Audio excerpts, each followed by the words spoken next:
teistä saattaa miettiä, että missä pelivideossa säädän kameraa. Ja tilannehan on tosiaan se, että en tee enää pelivideoita.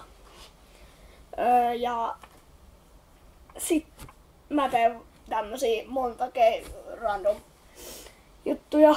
Niin kuin huomasitte, niin intro väsäsin ja sitten montaken tein tossa semmoisen aika lyhyen montaken. Jatkossa tulee pidempiä.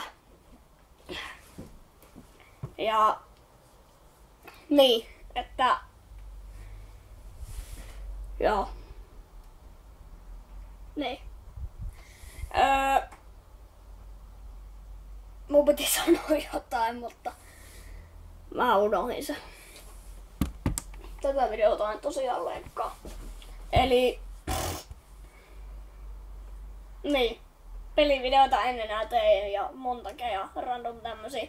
Ja montakin alkuun en pistä sitä introa, koska mun mielestä se vähän pilaa sen niin ns montaken, koska siinä alussa tulee semmonen, mulla se nyt kestää se 20 minuuttia, 20 sekuntia, niin siinä tulee aika pitkä.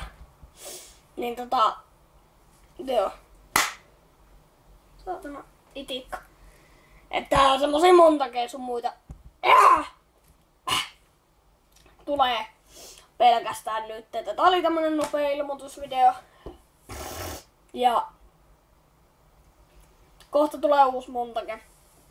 Ja sekin on varmaan vielä semmonen ehkä päälle minuutin, mutta myöhemmin tulee semmosia esim 5 minuutin, tai no en mä tiedä, 2-3 minuutin montakea suunnilleen, 4 ehkä joskus.